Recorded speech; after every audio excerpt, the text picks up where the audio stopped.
depois de ter dado essa introdução para vocês, eu quero entrar exatamente nas doutrinas que nós vamos estudar a partir de agora, ok?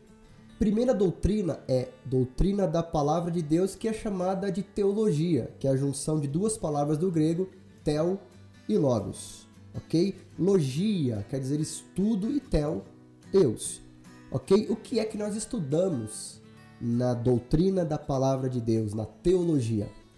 Quais são as diferentes formas da palavra de Deus? Nós temos pelo menos 4 formas em que Deus manifesta a sua palavra para a humanidade. Um exemplo aqui, Cristo. Cristo é a palavra de Deus encarnada. Então Deus apresenta a palavra dele através de Cristo, dos ensinamentos e da vida de Cristo. Ok? O terceiro capítulo, o cânon das Escrituras. O que é o cânon? O que consiste em dizer que esse livro é canônico e esse é apócrifo? Porque os 66 livros que nós temos na Bíblia hoje são canônicos, e por que existem outros tantos que são considerados apócrifos? Quais são os critérios que fazem esses 66 livros serem os livros canônicos e os outros não? Todas essas coisas nós vamos estudar. Por que os canônicos são e por que os não canônicos, os apócrifos, também são apócrifos? Quais são os critérios que foram levados em consideração para que esses livros fossem colocados no cânon?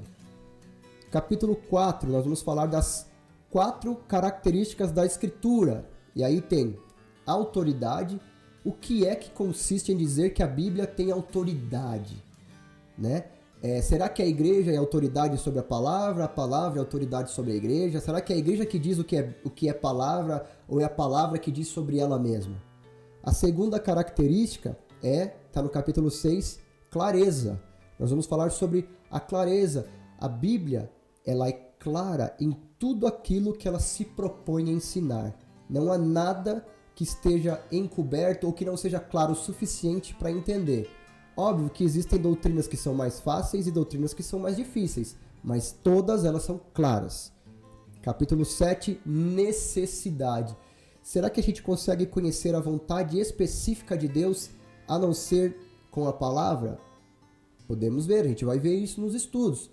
Capítulo 8, a última característica é suficiência.